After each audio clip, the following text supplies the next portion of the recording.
días, compañeros, buenos días. Hoy sábado 25 de julio del 2020 vamos a realizarlo este foro debate de Física 2 con respecto a uno de los temas que se ha llevado durante este módulo que son carga y descarga de los capacitores. Como primer punto vamos a darle por favor a la ingeniera la palabra para que nos inaugure este foro. Ingeniera, por favor. Bueno, muchas gracias. Buenos días a todos ustedes. Hoy día estamos haciendo una actividad de que primera vez la estamos organizando, realizando este foro relacionado con el tema de carga y descarga de un condensador, en la cual ustedes van a demostrar todos los conceptos que nosotros hemos aplicado en nuestro módulo de Física 2, en lo cual ustedes los estamos preparando para futuros ingenieros, y esta actividad, su objetivo principal es eso, poder irlos preparando para que ustedes se vayan acostumbrando a desenvolverse en el medio laboral. Yo les deseo mucha suerte, les agradezco que han demostrado mucho interés en preparar su primer foro. Me siento muy feliz porque mis 11 alumnos todos los días consultando acerca de su tema de investigación para que se los pueda revisar. Así que, además, esta es una actividad en la cual nosotros estamos cumpliendo con nuestro sistema de educación en nuestra universidad Domingo Savio, que es por sistema de competencia, en la cual nosotros, desde que ustedes entran a la universidad, los empezamos a preparar para que se desempeñen en el mundo laboral, que en estos momentos estamos pasando, sí, una situación muy crítica, que posteriormente vamos a tener que salir todos adelante, ¿ya? Y ustedes vamos a iniciar una nueva vida. Así que les deseo mucha suerte en este primer desarrollo de esta actividad. Muchas gracias. Gracias a usted, ingeniera. Bien, gracias, ingeniero. Bien, compañeros, vamos a dar inicio a este programa o cronograma desarrollando siete temas. Quizá estos temas son pocos, pero nosotros hemos considerado que son lo suficientes como para abordar y entender cómo funciona el principio de funcionamiento de los capacitores. Entonces, como primer tema a desarrollarse son tipos de tensión y corriente eléctrica. Muy bien. Antes de entrar directamente a los capacitores, creo que es necesario definir algunos detalles como los tipos de tensión eléctrica con los cuales nosotros vamos a encarar el funcionamiento del capacitor. Al mismo tiempo, después de llevar electrostática, electrodinámica, campo magnético y demás, sin darnos cuenta, nos hemos referido a la electricidad. ¿Pero qué es la electricidad? La electricidad es un fenómeno que no lo podemos ver, ni tocar, ni oler, vamos en este caso, pero sí los podemos verificar o ver a través de fenómenos. Por ejemplo, la electricidad, sin darnos cuenta, está impulsando nuestra industria a través de máquinas, tornos, motores, etc. Ahí está la electricidad. También en las visitas que hacemos a los centros, a los cines, a los edificios y demás, nuestro principal transporte en los edificios, por ejemplo, es el ascensor, las escaleras mecánicas. ahí también está impulsando la electricidad. Entonces la electricidad está en nuestro diario vivir. Como en la casa, en los domicilios, los electrodomésticos, tanto el refrigerador, la lavadora, microondas, o sea, todas las comodidades que nos da a nosotros están impulsados también con la electricidad. En los hospitales, por ejemplo, la electricidad también está presente en los diferentes equipos modernos que tiene cada hospital, ya sea privado o público, también presente la electricidad. ¿Y qué más? En las universidades, de igual forma, la electricidad está presente, impulsando el proceso de formación de los futuros profesionales en sus diferentes equipos, en la iluminación de los aulas y demás, ¿no? Ahí está presente también la electricidad. Pero aquí nos podemos preguntar, ¿no? ¿Qué tipos de energía eléctrica conocemos? Les cuento que hay dos tipos de energía eléctrica. Una es la energía alterna. Este tipo de energía alterna es el que está presente en todo momento, como les decía, en los edificios, alumbrado público, en la casa, etc. ¿Cómo lo puedo reconocer a la energía eléctrica o cómo lo puedo definir a la energía eléctrica alterna? Como bien en este enunciado dice, es el tipo de energía que no tiene polaridad. Esa es la energía alterna. ¿Cómo lo reconozco? A través de este símbolo, un pedazo de la sinusoide. ¿De dónde nace eso? Del mismo concepto que dice el tipo de energía que no tiene polaridad definida. ¿Qué quiere decir eso? Quiere decir que en un momento tiene positivo, en otro momento tiene negativo. Ese cambio de positivo a negativo generalmente se lo denomina como frecuencia, o sea, cambia 50 veces por segundo. ¿Ya? Ahora, ¿cómo yo los puedo reconocer? ¿En qué valores y demás? Entonces, a la energía alterna lo vamos a encontrar siempre en estos valores: 110 voltios, 220 voltios, 380 voltios y 440 voltios. Solo en esos valores nos vamos a poder verificar a la tensión alterna. Es decir, que estos son los valores comerciales. Ahora, dentro de la electricidad, o sea, la electricidad tiene pues dos actores principales, que son la tensión eléctrica y la corriente eléctrica. La tensión eléctrica es el diferencial de potencial que hemos mencionado en electrodinámica. ¿Ya? Esta es la tensión eléctrica. La tensión eléctrica, entonces, es el diferencial de potencial. Este diferencial de potencial hace que exista movimiento de cargas. A ese movimiento de cargas nosotros le hemos denominado corriente eléctrica. ¿Ya? Ahora, como se había mencionado que la energía eléctrica alterna no se lo puede ver, tocar, oler, etc., pero sí existen instrumentos con los cuales nosotros los podemos verificar. Por ejemplo, este es un multímetro, ¿no? ¿Qué es un multímetro? Un multímetro es un dispositivo que internamente tiene varios instrumentos de medición. Este selector es el que decide. Este, por ejemplo, lo estoy poniendo en la B, que viene a ser voltímetro de tensión alterna. Entonces, con este yo lo puedo verificar cuánto de tensión está circulando por un determinado circuito. Entonces, aquí la idea estamos hablando cómo lo voy a reconocer a la tensión alterna.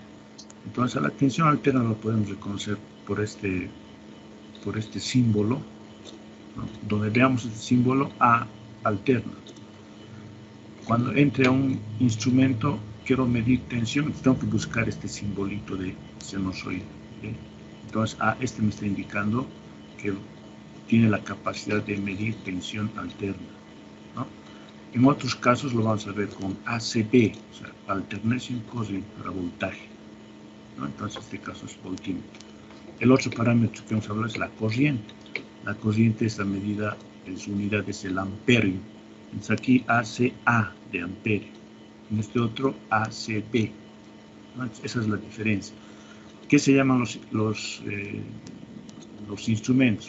Para medir el diferencial de potencial o tensión eléctrica se llama voltímetro. para medir la cantidad de movimiento de carga, que es la corriente, el amperímetro. ¿Ya? Entonces, en conclusión, corriente o tensión, al decir tensión alterna, automáticamente me estoy refiriendo a la corriente eléctrica también. Entonces, es casi lo mismo, pero aquí quien origina el movimiento de carga siempre va a ser el diferencial de potencial, ¿no? Entonces, por el momento ya sabemos que había habido tensión alterna o corriente alterna. ¿Qué quiere decir? Quiere decir aquel tipo de energía que no tiene polaridad definida. O sea, no lo podemos decir, este es positivo, este es negativo. ¿Por qué? Porque es tensión alterna. Bien, ahora pasaremos a la energía eléctrica, al otro tipo de energía, que es energía eléctrica continua o directa. Esta ya lo conocemos, pero ¿qué dice el concepto? Este tipo de energía los vamos a poder ubicar, bueno, en las pilas secas y en las pilas húmedas, pero a diferencia de la tensión alterna, este sí tiene polaridad, es decir, tiene un positivo y un negativo, ¿ya? ¿En qué valores los vamos a poder ver? En los valores más comerciales, que son el de 1.5, que desprenden las pilitas chiquitas, ¿no? Incluso estas pilas, pero siguen siendo 1.5 voltios. 9 voltios las baterías que utilizamos en el laboratorio. Y 12 voltios que solamente lo vamos a ver en los automóviles y en las motos, ¿no? De estas pilas, estas son las pilas secas, y las que tienen líquido o ese ácido se llaman las pilas húmedas. Este tipo de dispositivos son los que nos entregan energía continua. O sea, energía continua es aquel tipo de energía que tiene polaridad definida. A medida que ha ido pasando el tiempo, ¿no? A medida que ha ido pasando el tiempo o la tecnología, ya se han presentado otro tipo de fuentes, pero estos también nos entregan energía continua. Por ejemplo, de las computadoras, esa cajita que le llamamos fuente de alimentación, ese es uno que recibe energía alterna y internamente a través de sus etapas lo convierte en tensión continua y nos entrega diferentes tensiones continuas que necesita el computador. En este caso, esto a lo que he revisado entrega 5 y 12 voltios con diferentes amperajes, ¿no? Este otro, que muchos lo conocemos, también recibe energía alterna, pero nos entrega energía continua, ¿no? Y esta fuente que se utiliza mucho en las universidades, que es una fuente de alimentación variable, que nosotros podemos recibir desde 0 hasta 30 voltios, pero de tensión continua, ¿no? Entonces, en síntesis, la energía eléctrica continua había sido aquel tipo de energía que sí tiene polaridad definida, ¿no? Por un lado. Por otro lado, los voltajes comerciales que manejan habían sido 1.5 voltios, 9 voltios, 12 voltios, con las fuentes de 0 a 30 voltios, ¿no? Variable en algunos casos. Por ejemplo, el dispositivo o adaptador que tenemos del celular nos bota 5 voltios para cargar los celulares. Ese también es una fuente de alimentación de tensión continua.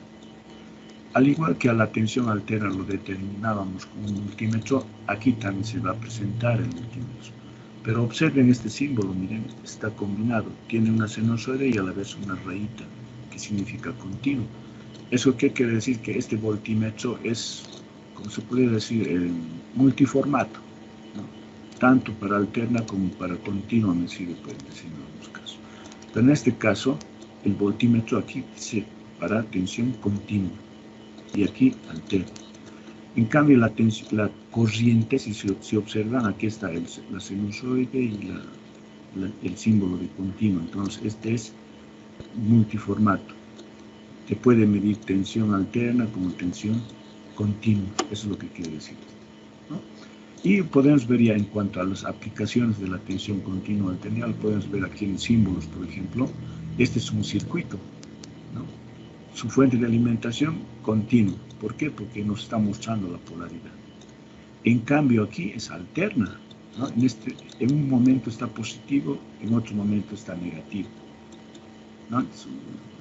Casi en laboratorio no hemos trabajado mucho con alterna, más hemos trabajado con continuo.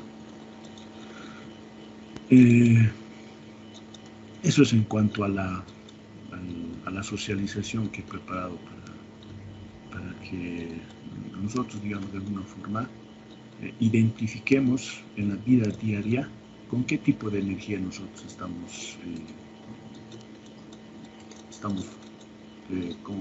viviendo, ¿no? Y tanto en la casa, en la calle, en la universidad, etc. Espero que haya sido de mucho agrado lo que les he socializado y muchas gracias, compañeros. Bien. Muchas gracias, compañero. Sí. Continuando con el cronograma, yo voy a hablar sobre la constitución y tipos de condensadores. ¿Vale? Ok. Para empezar a hablar de los condensadores, primero voy a explicar qué son los condensadores. En sí, estos dispositivos electrónicos son constituidos por un metal dieléctrico, es decir, un material que ofrece resistencia a la hora de conducir electrones. Colocado entre dos láminas metálicas que a veces son de aluminio, a las que se han soldado dos cables para que estos puedan recibir y conducir los electrones. Se representan mediante dos líneas paralelas, como pueden ver en la imagen izquierda de abajo, de la misma longitud.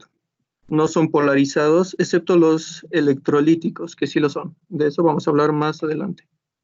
¿Para qué nos sirve un condensador? Los condensadores son componentes capaces de almacenar una determinada cantidad de carga eléctrica, es decir, estos almacenan. Se pueden llamar condensadores o también son...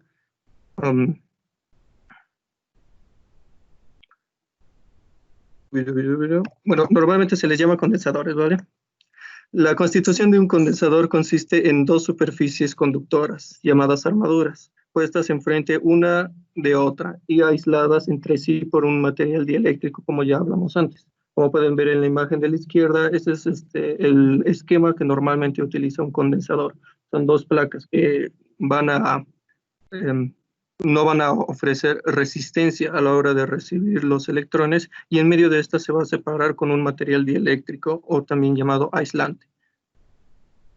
La capacidad de almacenar carga de un condensador es directamente proporcional a la superficie de las placas conductoras e inversamente proporcional a la distancia que las separa, que depende también del material que se utiliza como dieléctrico. De eso vamos a hablar más adelante.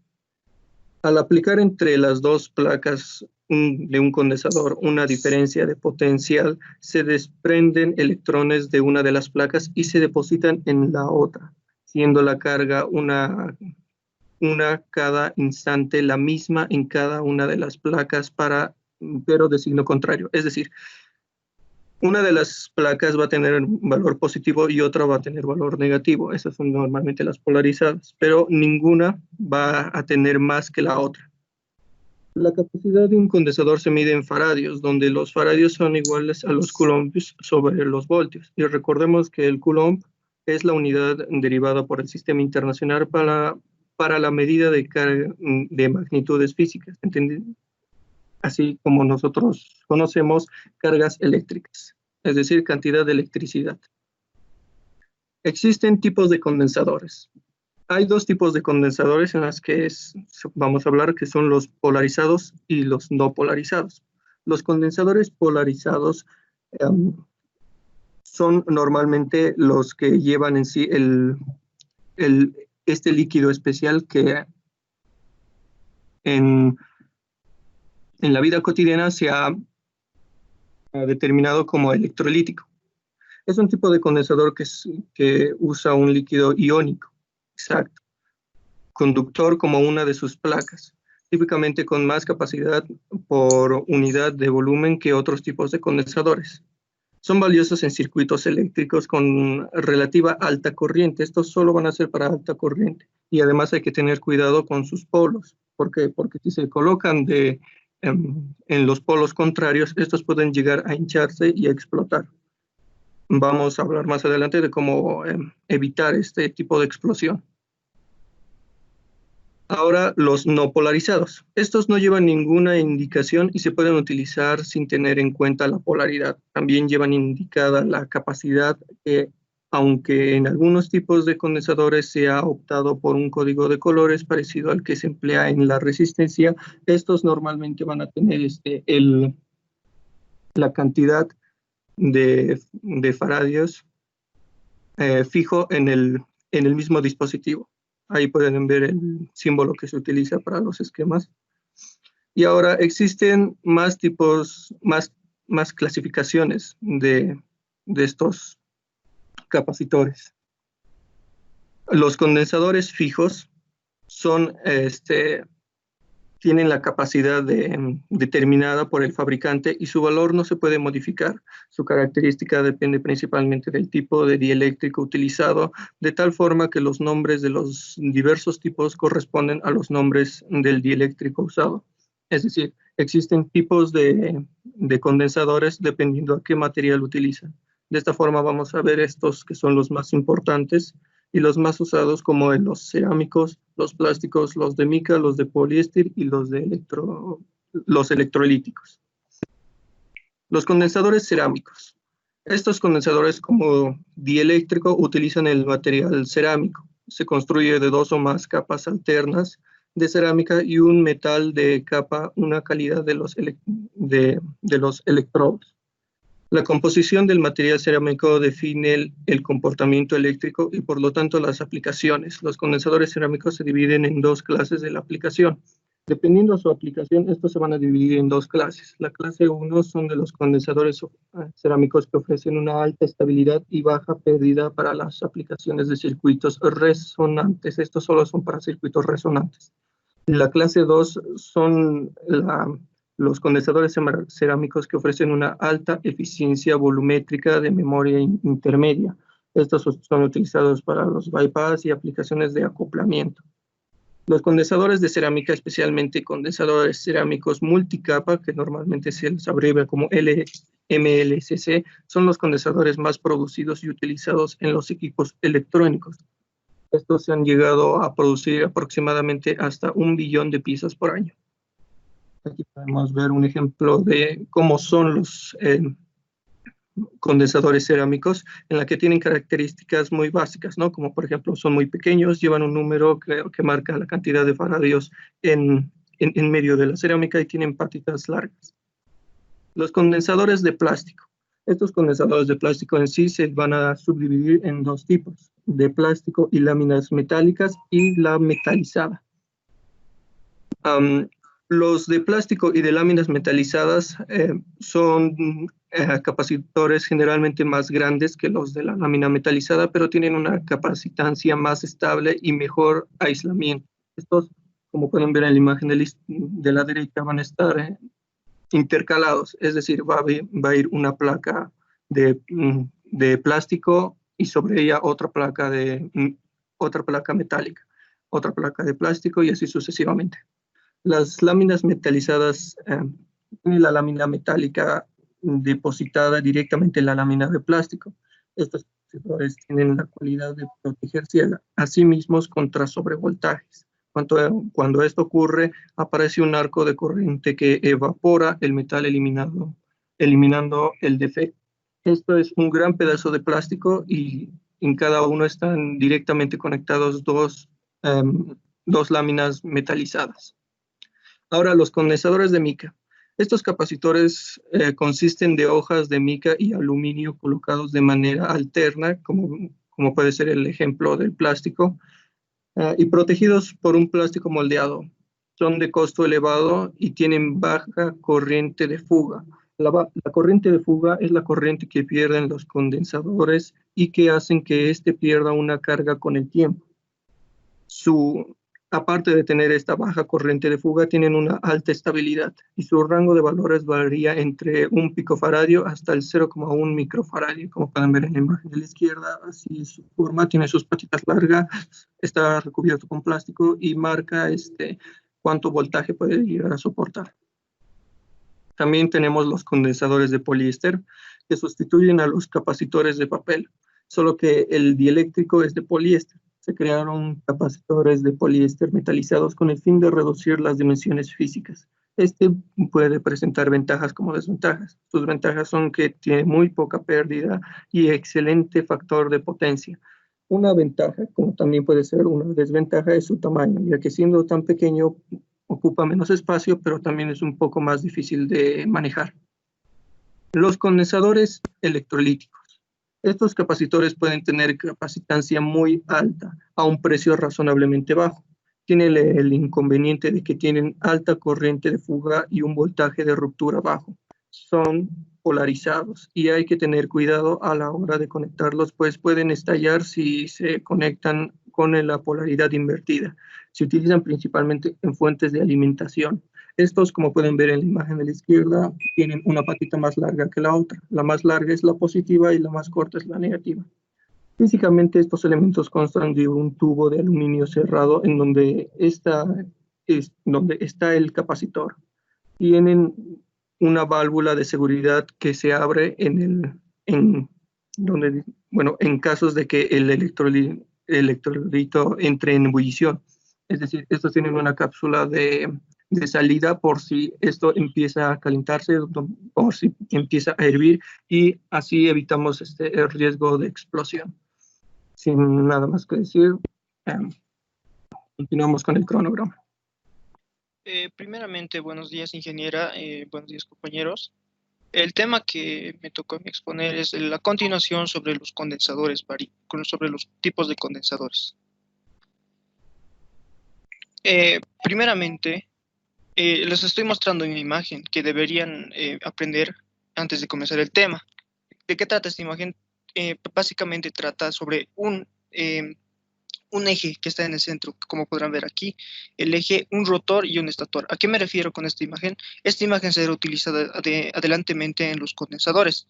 Es por eso que prácticamente les estoy mostrando esta imagen, donde el estator es una placa, por así decirlo, que está fijo, y el rotor es otra placa, pero prácticamente esta placa se mueve. Comenzando con ese concepto, ahora les voy a continuar aclarando un poco más sobre los tipos de condensadores. En este tipo de condensadores tenemos a los condensadores variables. La definición de un condensador variable es un condensador que prácticamente cuya capacidad puede ser modificada, puede ser ajustable, intencionalmente de forma mecánica o electrónica. Prácticamente la mecánica sería manipular en nosotros mismos, o la electrónica sería que le asignemos a un circuito que éste lo modifique. Hay dos tipos. Los primeros se llaman trimmers y los segundos condensadores de sincronización. Más adelante les voy a hablar sobre los trimmers, que tienen relación con el otro tipo de condensador. Sus usos. Mayormente son utilizados en receptores de radio, prácticamente en los receptores de TV, para igualar la independencia en los sintonizadores de las antenas y prácticamente fijar la frecuencia de resonancia para sintonizar la radio o la TV. La medida de oposición, ¿qué significa eso? Prácticamente representa un circuito, una corriente cuando se aplica una tensión, eso sería. Ahora, continuando, podemos tener tres posibilidades para variar la capacidad. Prácticamente estas son algunos conceptos que se utilizan, lo que puede hacer este tipo de condensador. Primeramente, varía la superficie de las armaduras enfrentada. Prácticamente esto va a variar conforme las armaduras se estén moviendo. Varía la separación de las armaduras, afecta la separación que hay el rotor con el estator, como les dijimos antes. El rotor es la parte fija y el estator es la parte que se va a estar moviendo. La separación que va a haber entre estas dos va a afectar, y varía el tipo de dieléctrico que tiene este condensador. Tipos de condensadores variables. Este tipo de condensador variable prácticamente se subdivide en cuatro tipos. Estos tipos no afectan básicamente en sus usos, pero sí afectan en el diseño. ¿A qué me refiero? Prácticamente en un equipo de cierta fábrica este equipo puede estar diseñado de diferente, los que les voy a explicar ahora mismo, y puede estar diseñado prácticamente para su uso. Este fabricante puede fabricar de este tipo, este fabricante puede trabajar de este tipo, pero no hay ninguna ventaja ni desventaja sobre el uso, solamente sería modificar el condensador variable. Como primer tipo tenemos la sección múltiple. Esta sección múltiple, a menudo se fijan las secciones de rotor-estator, prácticamente están separadas, pero este tiene el mismo eje, es decir, este eje que está en el centro, que les mostré en la imagen anterior, prácticamente lo va a manipular, tanto este de aquí como el otro, más o menos, va a estar manipulado con el mismo eje. Su uso mayormente se utilizan en los circuitos de sintonización, que prácticamente varían a la misma frecuencia, por eso es que están en el mismo eje para regular y adaptarlo a la misma frecuencia. Como segundo tenemos el tipo mariposa. Este tipo de mariposa es un poco más complejo, pero es un poco más difícil de hallar. Prácticamente no se encuentra en ningún circuito, pero sí se puede fabricar. Este condensador mariposa prácticamente es un condensador variable con dos conjuntos independientes que prácticamente están un rotor en forma de mariposa.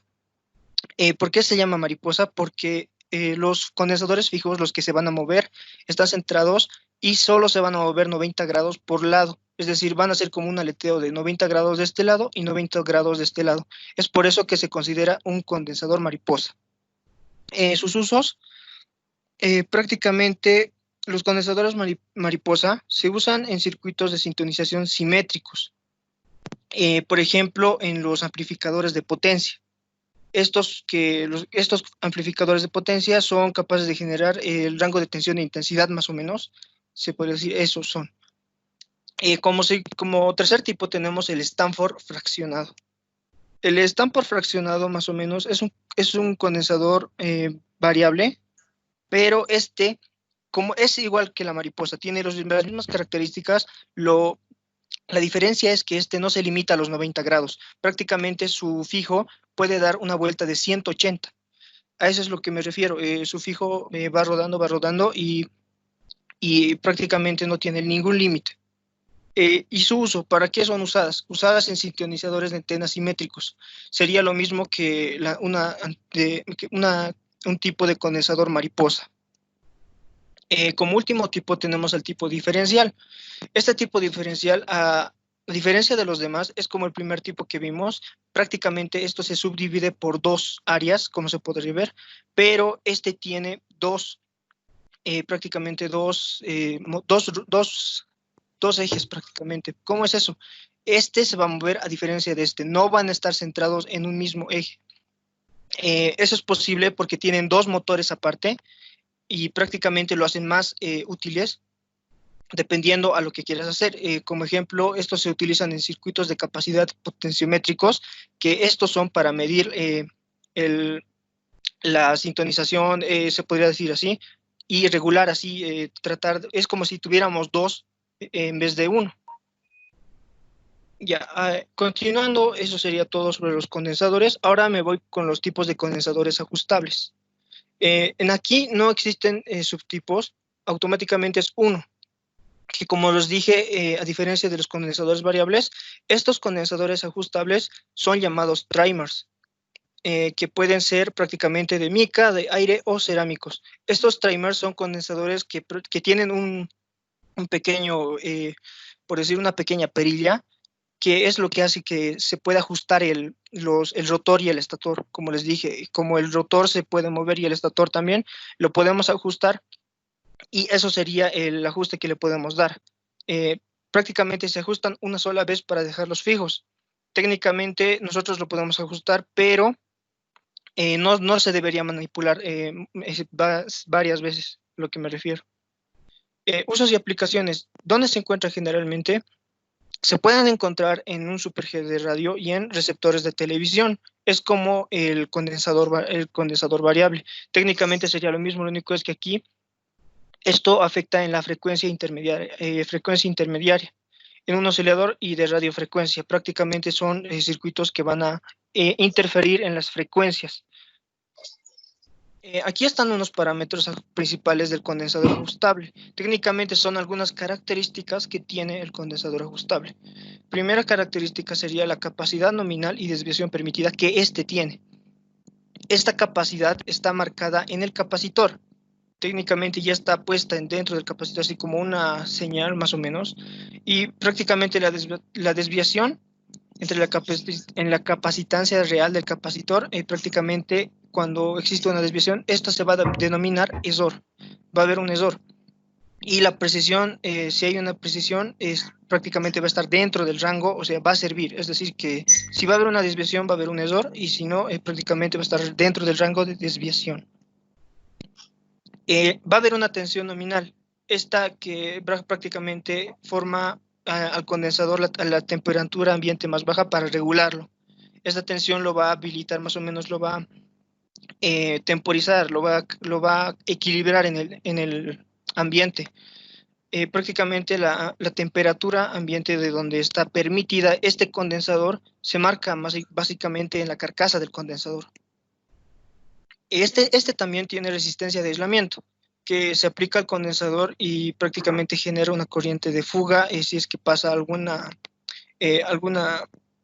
error dentro del condensador.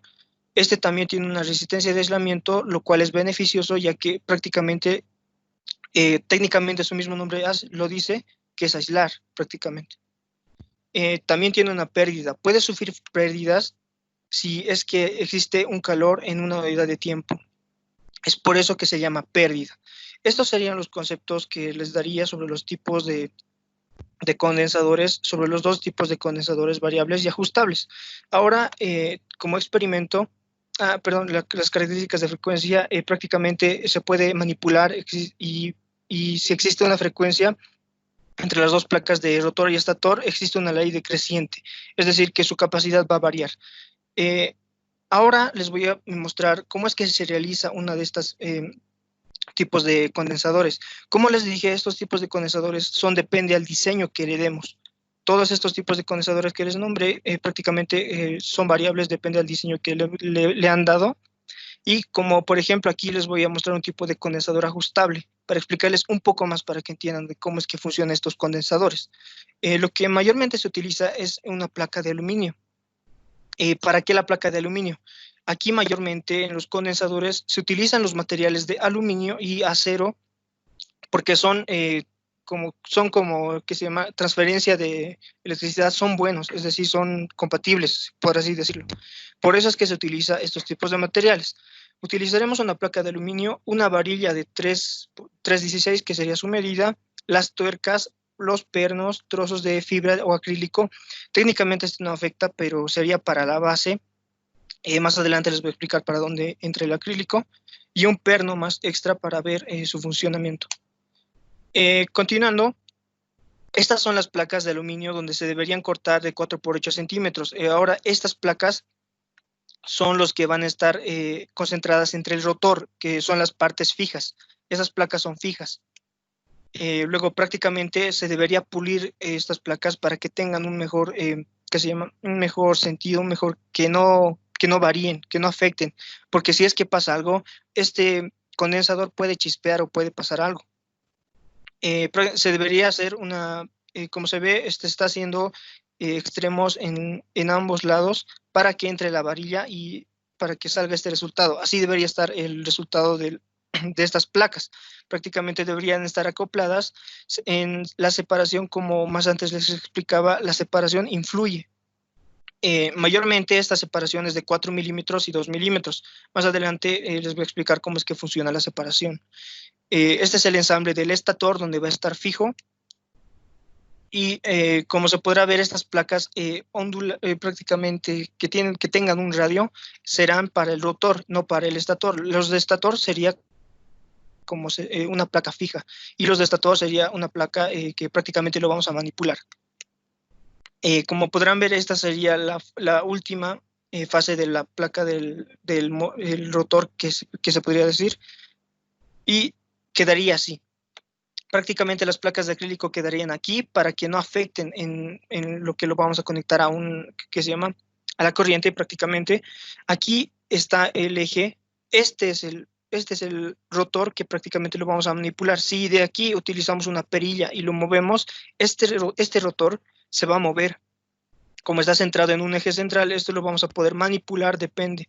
Y como aquí podrán ver las placas de abajo que están en forma rectangular, prácticamente están fijas, no se puede mover, que se llama estator, como les dije en el principio.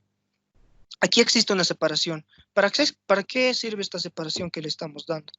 Técnicamente la separación afecta a la capacidad, es como colocar dos placas y prácticamente es como un capacitor normal. Si estas dos placas están separadas, va a funcionar. Están más separadas, va a estar afectando prácticamente a la distancia. Es por eso que se le da una distancia de 4 milímetros, 2 milímetros o 3 milímetros. ¿Y por qué lo estamos manipulando? ¿Por qué se mueve? Técnicamente un capacitor sencillo, no tiene para reducir o aumentar la capacidad o el voltaje, pero a excepción de estos tipos de condensador, lo podemos manipular. Técnicamente cuando esté centrado junto con las placas fijas, es decir, esté abajo totalmente, si todo está igualado automáticamente, va a haber más capacidad. Prácticamente estos pueden subir hasta picofaradios y prácticamente va a haber más capacidad. Pero ¿qué pasa si lo giramos y lo separamos? Es decir, estas placas de rotor lo subimos para que no tengan contacto con estas placas fijas. Si no va a haber contacto, no va a haber ningún efecto como en un capacitor, es decir, lo estamos alejando más. En aquí es como si estuvieran dos placas, lo alejaríamos si estas dos placas no estarían prácticamente relacionadas y lo acercaríamos más si las placas, toda esta placa de rotor automáticamente se relacione junto con esta placa fija, es decir, esté junto. Este es aquí donde se conecta mayormente el voltaje en estas placas. Prácticamente en este condensador se va a utilizar esta parte de aquí abajo del extremo derecho inferior como un soporte para la placa de rotor, placa de estator, prácticamente los que están fijos, y donde se debería conectar la otra parte de la corriente, prácticamente en el centro del eje donde está aquí, lo conectas aquí y lo conectas aquí. Como este condensador no tiene positivo y negativo, automáticamente no importa dónde lo conectes el positivo y negativo. Este es un ejemplo, no sé si se podrá apreciar, sobre la medición que tiene en faradios. Como podrán ver, si se fijan aquí claramente, las placas están separadas. Esta parte está arriba de lo que están las placas fijas. Es decir, está arriba y las placas fijas están abajo. No hay contacto. Como no existe contacto, va a haber una pequeña capacidad, pero esta es de 0,45 microfaradios. Primeramente se da este sintonizador, creo que es picofaradio, perdón. Después, una vez de que las placas hayan cambiado y se hayan alineado junto con las placas fijas, verán que sube como unos 217 picofaradios, es decir, es un extremo variante prácticamente alto. Es por eso que este tipo de condensador automáticamente afecta si lo puedes colocar en varias empresas o en varios que se llama componentes que necesiten mayor voltaje, porque esto puede soportar los 5000. Solo con este pequeño condensador pueden afectar prácticamente todo ese rango. Eso sería todo sobre el tema sobre mi tema, y espero que hayan entendido. Muchas gracias.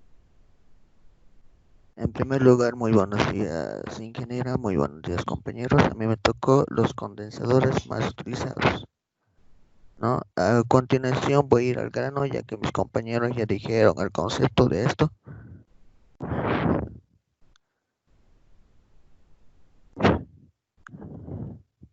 A ver, y pues aquí están los tipos de condensadores. Aquí están los condensadores MKP. Pero aquí están los condensadores de disco de cerámica de baja tensión, supercapacitor electrolítico, capacitores electrolíticos MCD, SD, y los capacitores de antalio, es decir, el que utilizamos en nuestro celular.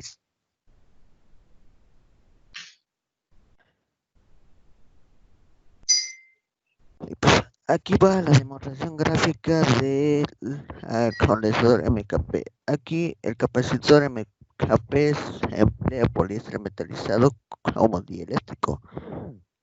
Esto específicamente aparece en la foto y pues tiene una capacidad de 0,1 microfaradio y está concebido para trabajar con 275 voltios de corriente alterna. A ver, aquí están los condensadores de disco de baja tensión.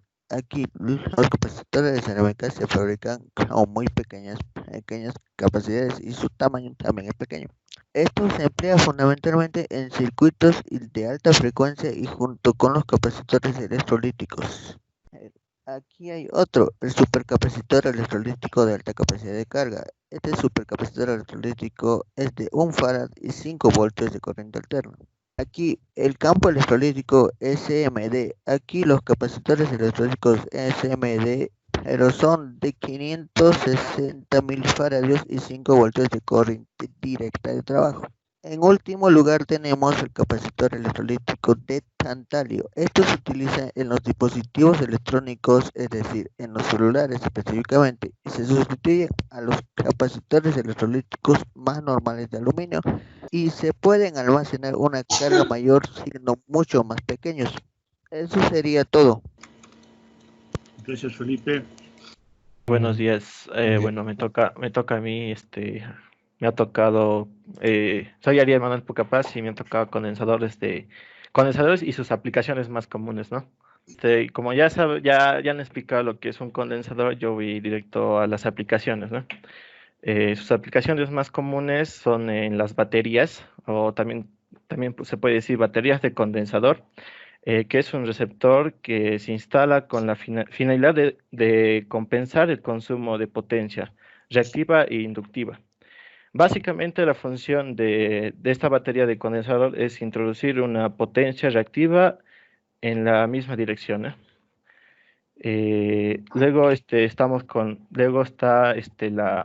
en las cámaras, o también se le puede decir flash de condensador, que al encender la cámara empieza a cargar empieza a cargar el condensador como una batería, así almacenando una tensión de 300 voltios. Luego se le aplica también en condensadores en tubos fluorescentes o también en lámparas. Cuando la carga eléctrica aumenta en los tubos fluorescentes, el condensador absorbe un poco de la carga. El condensador es capaz de reproporcionar por sí mismo la corriente de magnetización que necesita la reactina o cebador, como está en la imagen. Después de añadir el condensador, la corriente que toma el condensador, es como una corriente, van entre la corriente y el cebador, o sea, van juntos los dos. También ponemos el condensador en fuentes de alimentación. Su función de un condensador en fuentes de alimentación es almacenar y entregar energía. Sacan una corriente continua más limpia de la fuente. También se encargan de entregar más energía de lo previsto. Es decir, que aumenta la energía y supera los límites de la fuente de alimentación. Y vamos con la última aplicación, es el condensador en ondas o también filtros de un condensador. Su función es filtrar o aplanar el rizado, dando como resultado una señal eléctrica de corriente continua. Y aquí tengo hecho una simulación yo. Yo he usado esta simulación, donde podemos ver aquí, donde es el generador de función. Este es un osciloscopio, este es un diodo, una resistencia, y este es el condensador polarizado. Lo que yo quiero demostrar con esta simulación es que cómo aplana el rizado, ¿no? El condensador como filtro. Y si pongo aquí de 10, una capacidad de 10 microfaradios. Se ve en la simulación que ven el rizado, ¿no ve? Como cierra ahí. Y cuando mientras más capacidad tenga, más faradios tenga, tiene una línea más continua. Y ahí está, ¿ves? Ahí sí se refiere la línea más continua. Bueno, eso sería todo de parte de mis ejemplos. Eso sería todo, ingeniera, gracias por la atención. No sé si entendieron también. Buen día. Muchas gracias. Sí, Gracias. muchas gracias. Muy buenos días, ingeniero. Muy buenos días, compañeros. Igual me tocó hablar y voy a agregar un poco más a lo que dijo mi compañero de las aplicaciones más comunes. Es presentado por mí, Adrián Orihuela. Bueno, en este caso les voy a hablar un poco más de lo que es la aplicación, las aplicaciones más comunes de los condensadores o capacitores.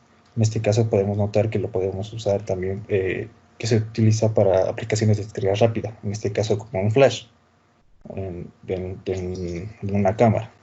Se llama flash de condensador de una cámara fotográfica al dispositivo de flash electrónico que lleva un condensador electrónico en el que se almacena la energía eléctrica de la pila. Una vez cargado el condensador, el disparo del flash tiene que ser instantáneo, en donde el condensador se tiene que descargar a gran velocidad para generar la luz necesaria. Eso podemos hablar de la aplicación con flash. El otro es como un filtro, como ya había mostrado y explicado igual mi compañero. Podemos notar que el filtro normalmente se utiliza para que el rizado que se genera en el proceso de conversión de corriente alterna a corriente continua. El objetivo de este filtro es conseguir que la variación de la tensión del rizado sea pequeña, de manera que en la carga se obtenga una señal lo más constante posible. Esa es la aplicación más, el punto directo de cómo se utiliza el condensador como filtro. Como por último tengo de ejemplo como memoria, ¿ya? En este caso podemos notar, un claro ejemplo ahorita es la memoria RAM, ¿ya?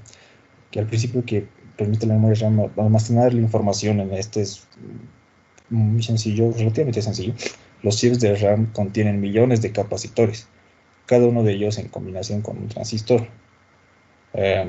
Cada capacitor almacena un bit de información, según esté cargado eléctricamente, ¿no? Al cargarse una determinada tensión, se lo utiliza como un bit de memoria digital. Esa sería mi breve explicación, la mayoría ya lo mostró mi compañero. Muchas gracias. Primeramente, Inge, buenos días, buenas tardes, buenos días, compañeros. Bueno, yo les voy a explicar la carga y descarga de un condensador. Primeramente les voy a dar el concepto de carga y descarga de un condensador. El condensador es un elemento empleado en todo tipo de circuitos eléctricos para almacenar temporalmente la carga eléctrica. La carga de un condensador. La carga de corriente alcanza asintóticamente el valor de cero a medida que el condensador se carga en el voltaje de la batería. La carga del condensador almacena energía en el campo eléctrico. Entre sus placas, la tasa de carga se describe típicamente en función de la constante de tiempo RC. La descarga de un condensador. Consideramos un circuito, como pueden ver en la imagen, que consta de un condensador inicialmente cargado unido a una resistencia. Esta se cierra por un interruptor y la carga del condensador disminuye exponencialmente con el tiempo. Esta imagen consideramos ahora el circuito que consta de un condensador inicialmente cargado con la carga Q y la resistencia. Y como pueden ver, se cierra automáticamente. Como la corriente va de A hacia B, el potencial de A es más alto que el potencial de B. El funcionamiento de un condensador. Un condensador está formado por dos láminas de metal conductor separadas a muy poca distancia por un material aislante llamado dieléctrico.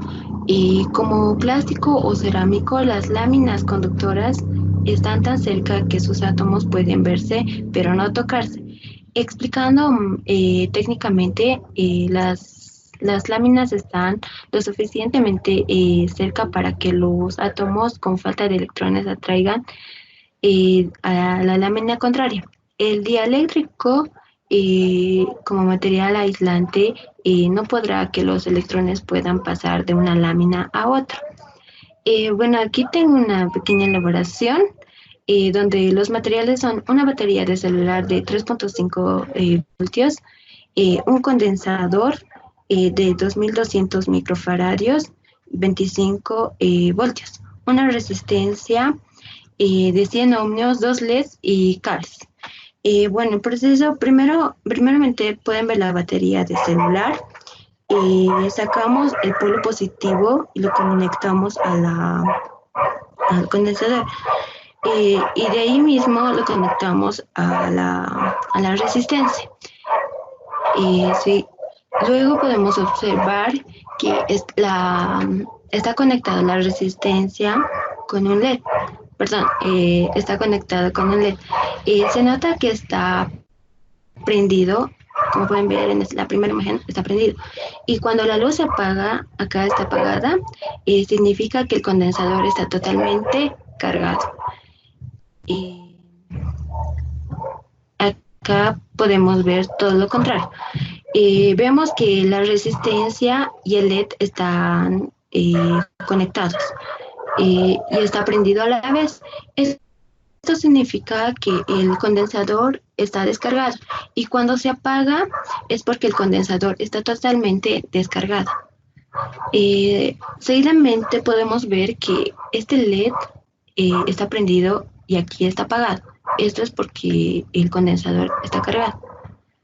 Y aquí casi finalmente podemos ver que la resistencia y el LED están conectados y entonces están automáticamente prendidos. Aquí en la segunda imagen podemos ver que se va apagando poco a poco y en la tercera que está totalmente apagado. Esto es porque el condensador está descargado. Eso sería la descarga y descarga de un condensador. Gracias.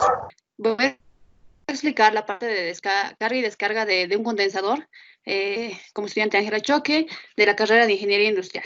Bien, sin desmerecer el trabajo del que ha hecho el primer condensador, como pueden observar en el esquema, es una botella de Leyden. Es un dispositivo que permite almacenar cargas eléctricas, comportándose como un condensador. Si observan la varilla de bronce, la varilla metálica y las hojas de estaño que están en la parte de imagen donde estás de vestido, por la parte de afuera, conforman una armadura. La armadura interna, el aislante, es el vidrio. ¿Sí? Ese ha sido el primer condensador en la historia. Bien, pasando a la siguiente imagen, la estructura del condensador. Como ya habían mencionado anteriormente, tiene dos placas, ¿no? Y un aislante, un aislante del medio dieléctrico. Pasando a la siguiente imagen, la unidad de medida del condensador es en faradios. Esto se debe al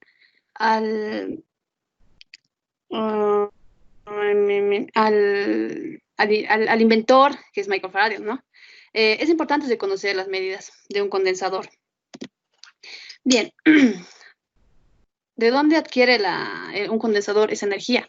Bueno, puede ser de una batería, de cualquier tipo de fuente eléctrica, ¿no? En la cual se va a alimentar nuestro condensador.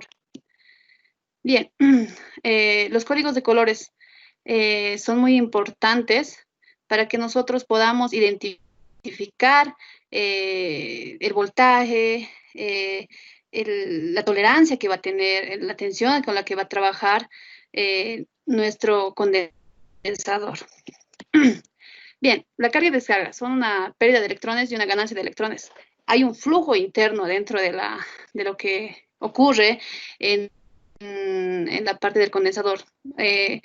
Física a simple vista no la podemos observar, pero eso ocurre dentro de un condensador.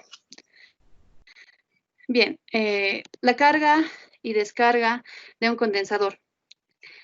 Este tipo de, bueno, como podemos ver en el esquema, para almacenar la carga eléctrica se utilizan dos placas, como ya había mencionado anteriormente, o superficies conductoras, en forma de láminas, ¿no?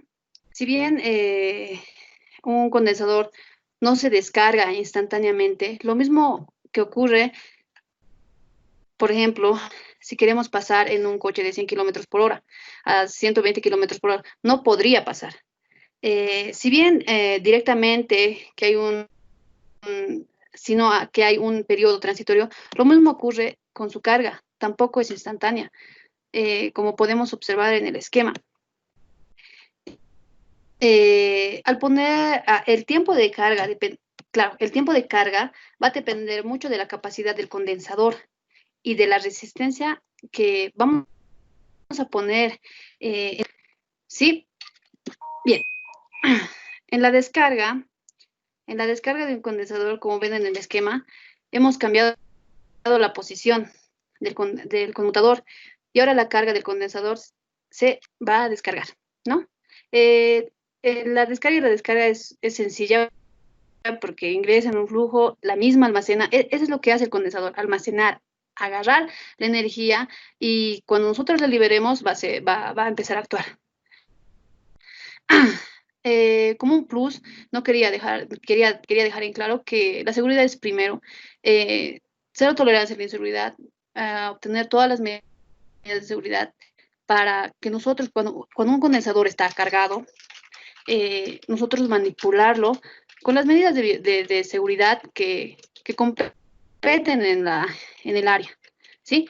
Bueno, de esta forma, gracias por la atención. Voy a mostrar un video de 1 minuto y medio de un laboratorio donde voy a demostrar la carga y descarga de mi condensador.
Ahí concluye mi tema.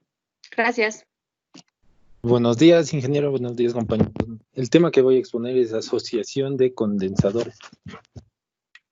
¿En qué consiste la asociación de condensadores? Bueno, es asociar dos o más condensadores de tal manera que pueda ser sustituido por un único condensador, o viceversa, que después lo voy a explicar.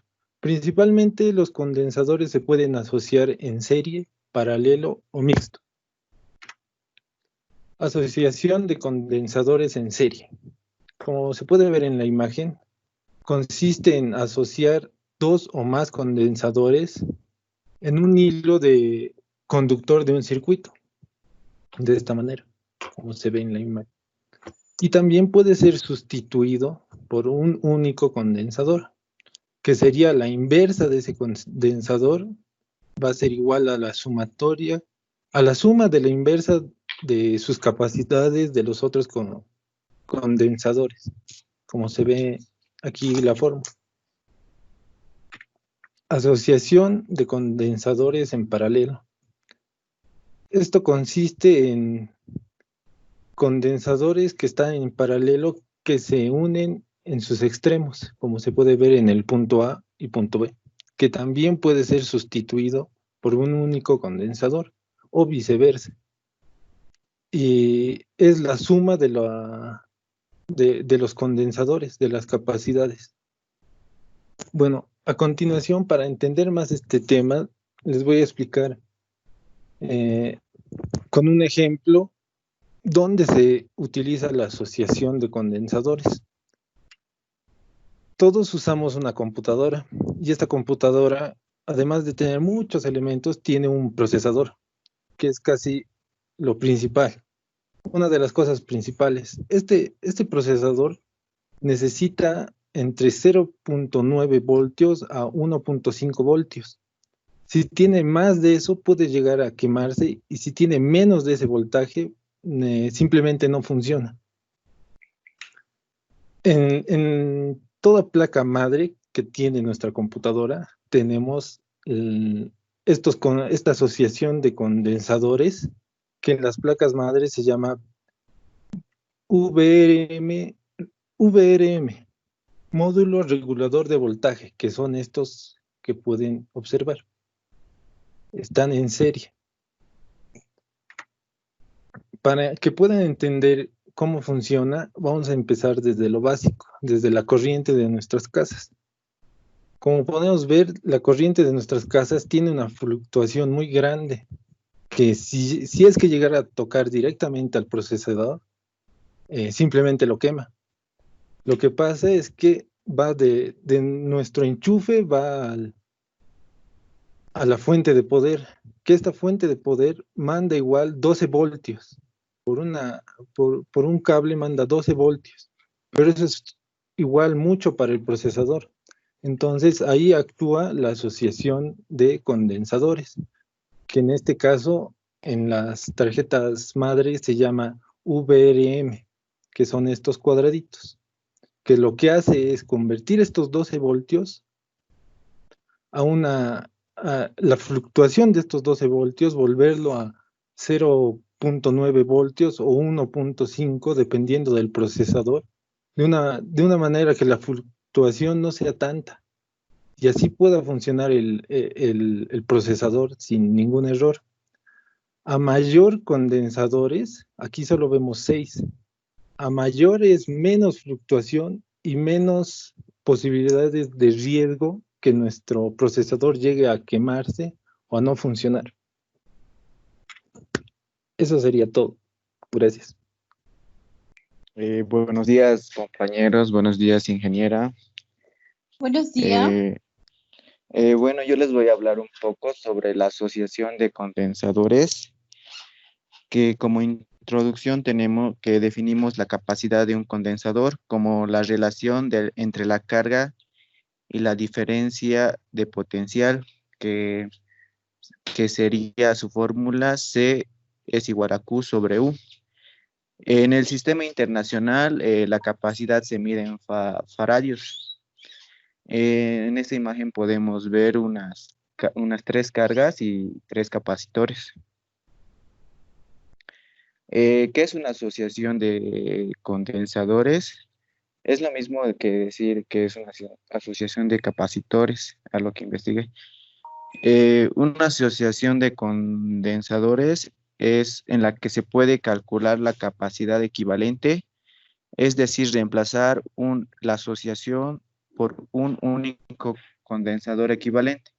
Es decir, que 3 cargas lo podemos convertir en una sola y así. A lo que investigué encontramos 3 tipos, que son en paralelo, en serie y mixtas. La asociación en paralelo es la que resulta de conectar entre sus armaduras del mismo signo, uniendo por un lado las armaduras inductoras, es decir, cargas negativas, y por el otro lado las armaduras inducidas, es decir, cargas positivas. Si tenemos tres cargas, hay que asociarlos con positivos y negativos con negativos. Y ahí nos dará el resultado de las tres cargas. En asociación de serie tendremos el resultado de conectar los condensadores uno a continuación de otro. Es decir, que se une la armadura inducida de cada condensador con la inductora de la siguiente. En la asociación en serie podemos ver que aquí se hace positivo con negativo. Y si tenemos tres cargas, por ejemplo, 10, 20 y 30, el resultado tendría que ser el menor que la carga menor, es decir, menor que 10. Y asociación de condensadores en mixta. Es una asociación compleja constituida por asociaciones sencillas, es decir, la que resulta de unir un paralelo varias asociaciones de condensadores en serie. En la imagen podemos ver que están condensadores en serie y en paralelo. ¿Dónde podemos ver estas asociaciones? Un ejemplo que es muy utilizado por todos diariamente es que los capacitores son elementos que se utilizan en las tarjetas de computadoras. También podemos verlo en una cámara, cuando se saca foto con flash. Ahí los capacitores hacen una descarga para que el flash pueda hacer su trabajo. Eso sería todo. Gracias por su atención. Buen día, compañeros. Buen día, ingeniera. Les voy a... Buenos días. Mi nombre es Deima Yerix Ramos, soy de la carrera de Ingeniería en Redes y Telecomunicaciones. Hoy les voy a presentar el tema que me ha tocado, que es la identificación de capacitores. La identificación de los capacitores también se llaman condensadores, también llamados así. Existe una codificación precisa para indicar el valor de la resistencia, el famoso sistema de las bandas de color. Por el contrario, con los capacitores o condensadores, los fabricantes usan distintos métodos. Como podemos ver, este es un condensador electrolítico que se mide en microfaradios, 25 voltios por 470 microfaradios.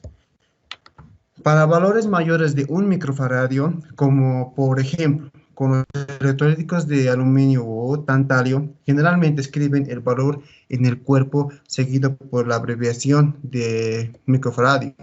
Para los valores por debajo de 1 microfaradio, el tema es menos claro.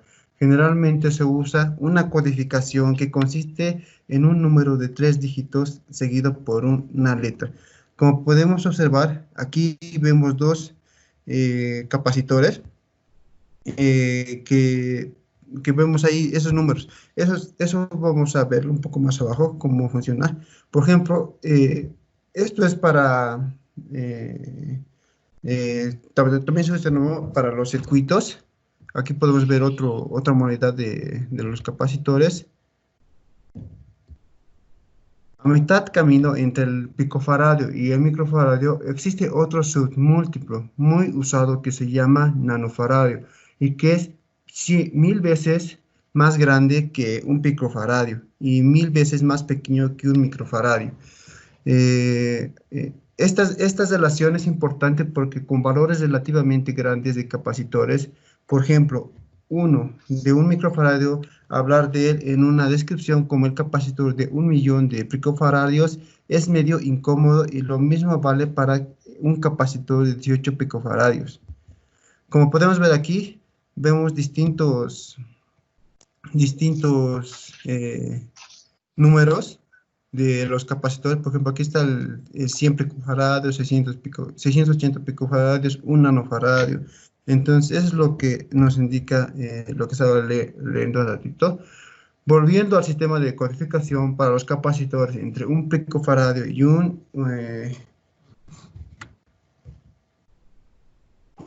la totalidad de los capacitores, o a excepción de los electrolíticos, decíamos que los valores se encuentran indicados como un número de 3 dígitos seguido por una letra. Los 2 primeros dígitos indican el número inicial, mientras que el tercer dígito representa la capacidad de ceros, que es necesario agregar al número inicial para obtener el valor final. El resultado obtenido es necesario considerar el picofaradio. Esto es, como lo vimos en algunas materias, esto se mide también con un código de colores, como se mide la resistencia. Las resistencias, para determinar su valor de la resistencia, tiene un código de colores. En este caso, los capacitores no tienen, digamos, como las resistencias, nos puede indicar, digamos, el color amarillo, rojo, para que nos identifiquemos qué valores tienen. Entonces, funciona lo mismo, pero en este caso tenemos los números. Aquí nos dan números como, digamos, 104. Por ejemplo, uno nos da el número inicial, el otro nos da la cantidad de ceros, que es el 4. En el otro caso, nos da el número inicial, la cantidad de ceros, la tolerancia. En el tercer caso, nos da la tensión. Nos da un número inicial, la cantidad de ceros y la tolerancia. Puede ser que el número de ceros, esto me indica un poco más abajo, por favor. Por ejemplo, un capacitor con un número 472 es de 47 más 2 ceros. El último dígito y se lo agrega con ceros. O sea, con 4.700 picofaradios, debido a que hemos superado los 1.000 picofaradios, podemos pasar un submúltiplo y entonces podemos decir que nuestro capacitor es de 4.7 nanofaradios. En este caso, no nos conviene usar una unidad de micro porque el valor no sería fácil de leer, que sería 0,0047 faradios. Con el valor más grande, como podemos, por ejemplo, los capacitores de filtro con el número 104, es decir, 10 más 4 ceros. Eso es lo que se lo agrega en el código de colores. Ahorita lo vamos a ver el código de colores. También, es común que los proyectistas de circuitos usen la indicación de 0,1 o 0 o 1. Bueno, este capacitor que vemos aquí es de 100 nanofaradios, tiene una tolerancia de menos 5% y de 100 voltios. Ahora aquí les voy a explicar un poquito más cómo funciona. Por ejemplo, aquí vemos que este capacitor es de 2A104J. La primera es la tensión, que aquí tenemos lo que es 1H es igual a 50 voltios. Ahorita les voy a decir lo que son de las letras. 2A a 100 voltios. Y la última es la tolerancia que tiene el capacitor. Bueno, como todo capacitor tiene su simbología que podemos reconocerlo en los circuitos electrónicos, como ser, esto es el capacitor cerámico, lo que es el electrónico y lo que es el condensador variable. Entonces, como podemos ver, estos son sus circuitos con lo que podemos reconocerlo en los circuitos electrónicos. Aún viendo a simple vista, vamos a poder identificar qué tipo de condensador estamos utilizando. Aquí vemos el condensador de gota, el cerámico, el poliéster, el electrolítico. Y como les decía, mostrando ya las imágenes, usamos este código de colores para identificar las resistencias. Lo mismo lo aplicamos en nuestros capacitores, pero esto ya no nos indica el color que tiene, digamos, el capacitor físicamente, sino por los números que nos dan. Entonces aquí podemos ver aquí vemos que el negro vale por 1, marrón por 10, rojo por 100, y naranja por 1000, y así sucesivamente. Aquí podemos ver también lo que estamos en el código de colores, donde podemos observar en qué tipos de capacitores entra lo que es el código de colores. Por ejemplo, el condensador electrolítico tiene polaridad, tiene lo que es positivo y negativo, y eso ya les he mostrado las imágenes más aquí arriba, aquí está. Por ejemplo, en el condensador electrolítico vemos que aquí están unas líneas. Eso, mayormente, esto es lo que nos indica que esa patita de aquí va a ser negativo y la otra va a ser positivo. Ok, mostrándoles aquí, para que me entiendan mejor. Aquí vemos un condensador cerámico, lo que nos está mostrando que está, el código es 104, el número del condensador. Lo que el primer dígito lo toma, el segundo dígito lo toma, y el tercer dígito le da los respectivos ceros, lo que le dice el último dígito. Si mi dígito es 2 o 3 o 4, entonces va a meter 1, 2, 3, 4 ceros. Y ese va a ser el valor. No he podido hacer una demostración, pero he bajado un circuito que es de una alarma casera, lo que les voy a explicar cómo funciona más o menos, o cómo podemos identificar los capacitores. Entonces, en este circuito todo empieza con lo que es tierra, lo que es 12 voltios. Empezando por aquí, tenemos aquí una resistencia de 10K o de 1000 ohmios, entra a un capacitor y el capacitor está conectado a una tierra. Eso sí, como les decía, el capacitor electrolítico tiene polaridad, lo cual los condensadores, lo que son el cerámico, el poliéster, no tienen polaridad, lo cual en la placa se puede colocar a cualquier lado. O sea, en la plaqueta donde vamos a tener nuestro circuito, vamos a poder colocarlo a cualquier lado de las patitas. No va a pasar corte, pero si es que hacemos eso con un condensador electrolítico, entonces sí va a pasar corte, porque eso tiene polaridad de positivo y negativo. Entonces, este capacitor está pasando a un yodo, está junto con otro yodo y este yodo está con resistencia, y el capacitor está entrando a tierra. Mayormente utilizamos los condensadores electrólicos obviamente es para almacenar energía, pero cuando vemos algo más profundo en lo que es la electrónica y todo el armado de circuitos, por ejemplo, cuando medimos un circuito y le metemos al osciloscopio, entonces vamos a tener ruido, no vamos a tener una señal buena. Entonces se utilizan los condensadores, mayormente los condensadores electrolíticos, ¿para qué? Para que solucione el problema de ruido, para que no tengas ruido en mi señal cuando utilice el osciloscopio. Entonces aquí vemos mayormente altos capacitores, que eso es lo que purifica la señal, para que dé mejor, se podría decir mejor ambiente a lo que es nuestro circuito y no tener mucho ruido. Mayormente esto pasa en lo que es del área de telecomunicaciones, se podría decir para poner, digamos, antenas, todo eso, para que no haya ruido digamos, en el señal internet, no haya ruido y llegue, digamos, con baja frecuencia a nuestros clientes.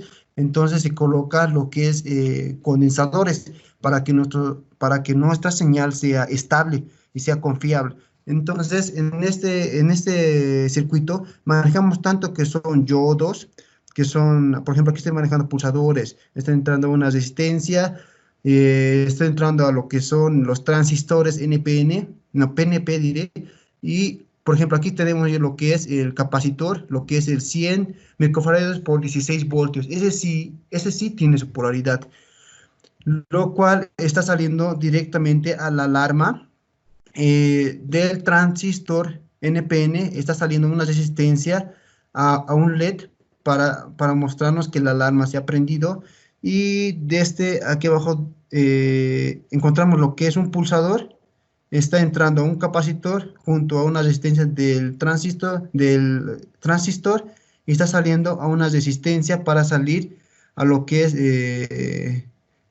para salir a la bobina. Entonces vemos que todos están negativos. Es más o menos así como podemos detectar,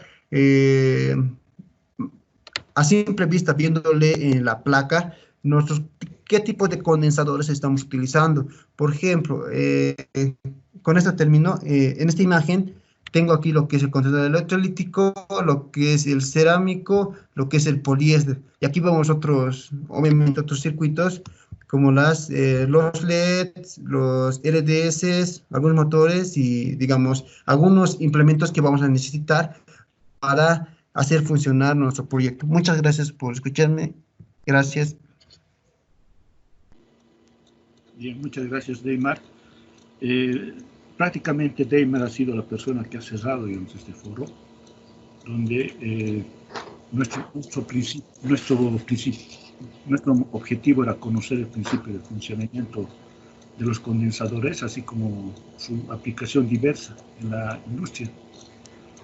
El contenido que se ha desarrollado prácticamente son 7 tipos de tensión corriente eléctrica, construcción de tipos de condensadores, condensadores más utilizados, aplicaciones más comunes, carga y descarga de un condensador, asociación de condensadores e identificación de condensadores. Agradecer de gran manera a todos los compañeros por su participación y asistencia con sus interesantes exposiciones. Ingeniera, de esta forma se ha terminado el foro de todos los compañeros y usted dirá si vamos a recibir zonas de preguntas y demás. Ok, muchas gracias por la dedicación que han tenido para hacer su presentación en este foro. Y ahora procederé a hacer algunas preguntas. Acuérdense que tengo que calificar todo esto. Es uno de sus últimos trabajos para completar en nuestro programa, ¿ya? Así que yo voy a hacer algunas preguntas y cualquiera de ustedes me las van respondiendo, ¿ok? Solicito que vayan levantando la mano para que podamos hacerlo ya más ordenadamente, ¿ok? Bueno, primeramente voy a hacer una pregunta todas las preguntas para empezar, lo voy a aclarar, está relacionado con lo que ustedes presentaron. No vayan a pensar que yo voy a hacer preguntas rebuscadas para perjudicarlos. No, no se preocupen. Ok. ¿Por qué nosotros debemos utilizar energía alterna en la industria?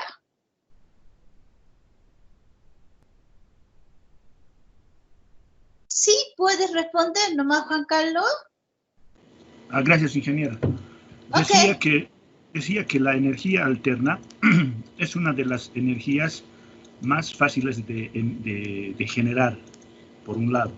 Por el otro lado, la energía alterna es también mucho más fácil de transportar a distancias grandes y a grandes cantidades de tensión eléctrica. Y en cambio, la tensión continua no se puede transportar a grandes cantidades de voltaje.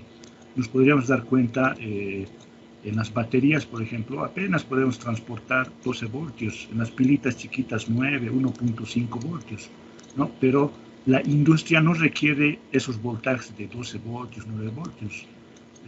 Necesita arriba de los 220, 380, 440, precisamente para impulsar sus enormes motores, máquinas, compresoras, etc. Pero con esto no quiero decir que no se utilice la tensión continua.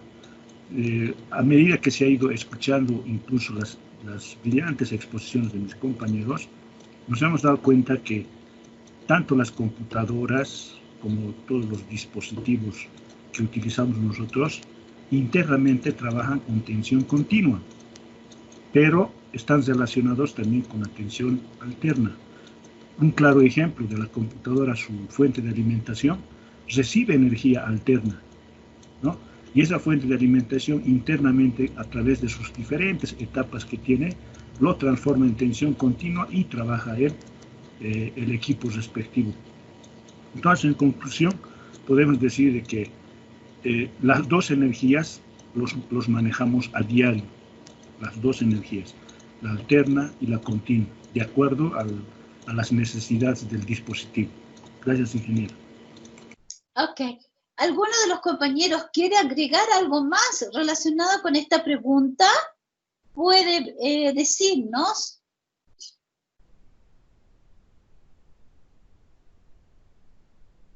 Sí, pueden hablar nomás. Bueno, ingeniera, síganos, compañero.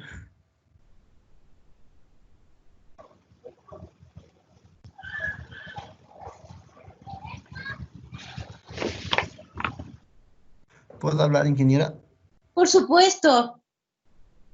Ok, como decía, acotando a lo que decía mi compañero Juan Carlos, sí, efectivamente, cuando utilizamos la corriente alterna, llegamos a más distancia, por ejemplo, llegamos a más distancia para distribuir lo que es la corriente. Cuando es el tipo de corriente continua, mayormente se utiliza, como dijo mi compañero, la computadora recibe lo que es la corriente alterna, pero distribuye corriente continua. Entonces, hay esos, mayormente para proyectos lo utilizamos lo que es las baterías, lo que es corriente continua. ¿Por qué? Porque eso tiene positivo y negativo, pero también al utilizar lo que es la corriente alterna, hay sus complicaciones. ¿Por qué? Porque, digamos, si es que yo coloco mis dos dedos, podemos verlo, yo coloco mis dos dedos a lo que es la corriente alterna,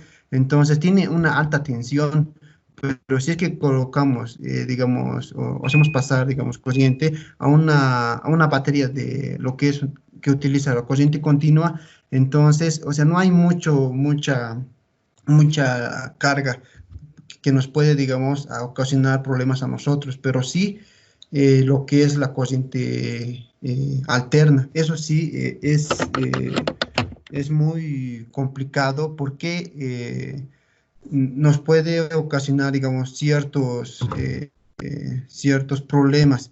Por ejemplo, cuando un electrónico va a conectar, digamos, algo, entonces tiene que tener mucho cuidado con los polos, porque si es que choca los polos, por ejemplo, la corriente continua tiene su limitante, digamos, 9 voltios, entonces es lo que da, pero lo que es la corriente alterna tiene, digamos, mayormente utilizamos aquí 220 voltios, entonces todo eso pasa por nuestro cuerpo, entonces tiene sus complicaciones y a utilizar, digamos, lo que es la corriente alterna, pero también nos sirve para distribuir a largas distancias, eso sí nos favorece, ingeniero. Ok, muchas gracias. Y el último que está respondiendo sobre esta misma pregunta sería Patsy, que me estaba levantando la mano. Patsy. Lo dije. Sí.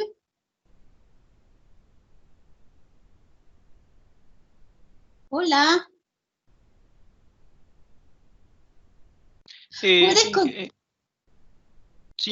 Según yo, a lo que tengo entendido, prácticamente la corriente alterna es lo que estamos utilizando mayormente en los enchufes, en varios, ¿qué se llama? En nuestras casas prácticamente. Esa es la función que tiene la corriente alterna. Esta corriente alterna también depende de cómo le usemos, porque en otros países la corriente alterna es diferente, es manejada de diferente modo, ya que mayormente en Estados Unidos manejan los 60 Hz, a lo que he escuchado, y en Europa los 50 Hz. La corriente alterna es un buen método, pero varía, depende de cada país. Ese sería mi punto, ingeniera. Mientras que la corriente continua prácticamente es algo básico, es algo, como decir, temporal, porque esto lo podemos hallar prácticamente en unas pilas o en unas baterías como fuente, como es una corriente continua. Esa sería la diferencia, ingeniera, y veo que es mejor que la corriente alterna es más útil y es más duradera. Ok, muchas gracias. Una segunda pregunta. Dije, También, claro, ¿sí? dije, disculpe, pero para ser puntuales, lo que la energía alterna es más utilizada en el campo de la industria, ¿no? Así, para ser específicos, en el campo de la industria. Claro que en en las casas también, pero utilizamos lo que son los transformadores. Ese complemento sería. Gracias. Muy bien, gracias. Una segunda pregunta. Ustedes también hablaron, y creo que recién fue nuestra compañera Choque, en la cual ustedes hablaron de la ley de Ohm. ¿Qué establece esta ley?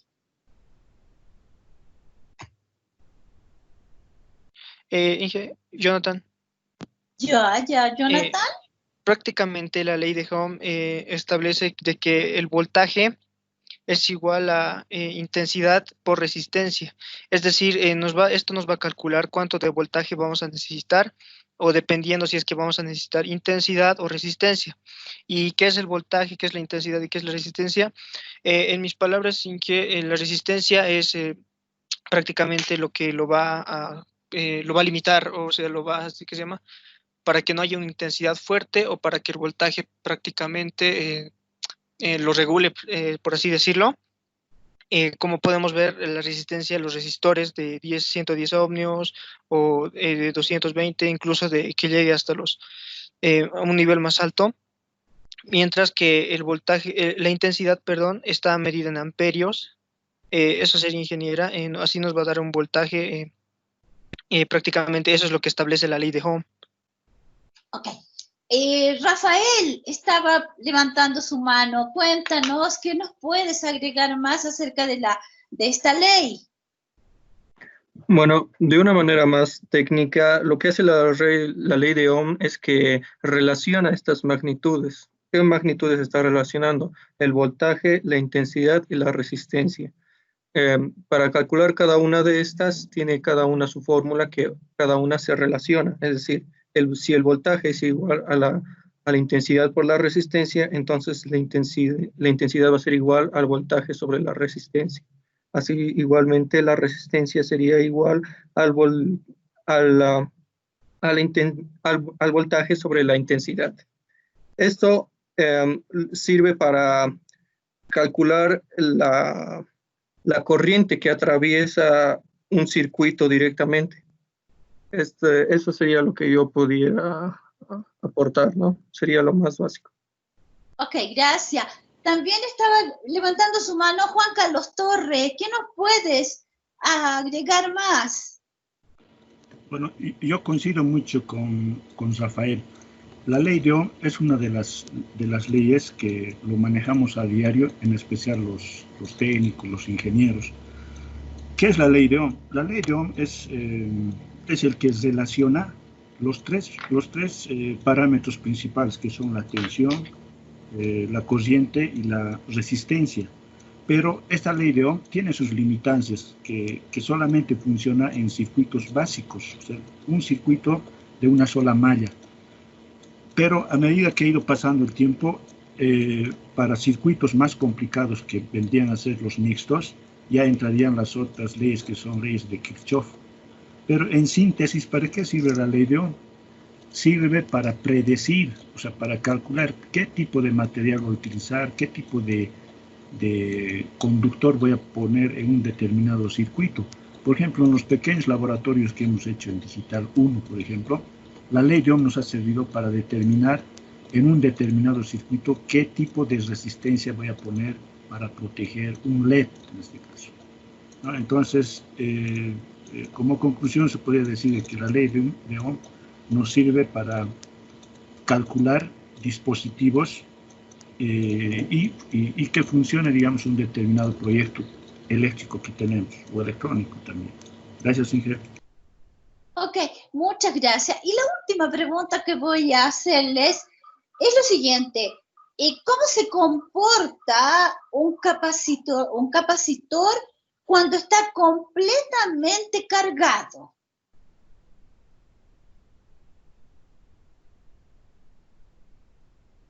¿Ya? La alumna Choque. puedes comenzar nomás. Sí, cuando llega a esa capacidad es como una fuente de alimentación, siendo puntuales. Ya. ¿Quién más? Deimar me está levantando su mano.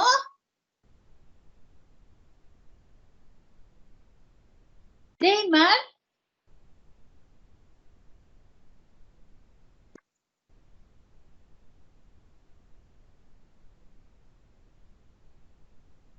No debe tener problema de conexión. Quispe también me está levantando la mano.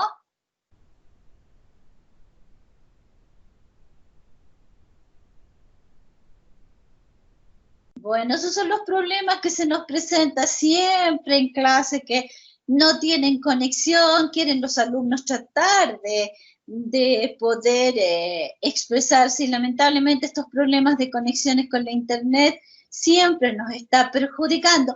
Veremos ahora si, Rafael, ¿puedes hablar? Sí, Inge. Muy bien. Muy bien. En mis palabras, un capacitor, cuando se desconecta de un circuito, funciona como una pequeña fuente de energía durante un poco periodo de tiempo.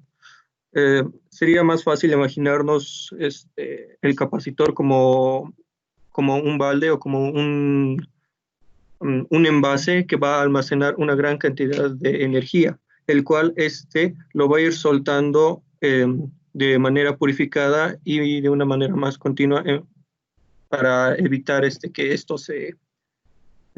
para evitar que en sí la energía que se esté almacenando ahí salga con ruido, como se explicó más antes. Ok. Bueno, chicos, a ver, Angie parece que está. Quispe, a ver si ahora tiene conexión.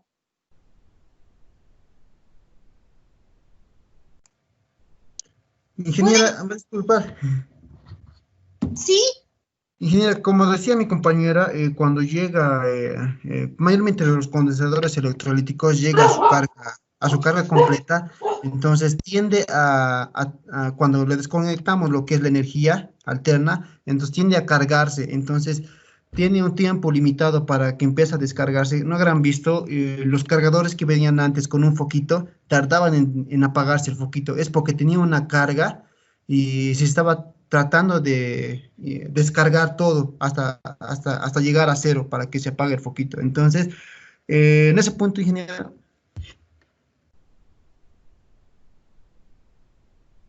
Ok, Patsy estaba también levantando su mano. Sí, ingeniera, quisiera explicar. Ingeniera, es más o menos una lógica que se podría dar, porque igualmente estábamos avanzando esto en digitales. Técnicamente un capacitor no se puede llenar por completo. ¿Por qué? Porque la función del capacitor es regular más o menos, creo que es la frecuencia o el voltaje, y mientras va regulando, va, digamos, almacena y vuelve a soltar, almacena y vuelve a soltar. Esa es la función del capacitor. Técnicamente, si un capacitor se llena, no va a tener más espacio para seguir almacenando, y posiblemente este capacitor se hinche o pase algo.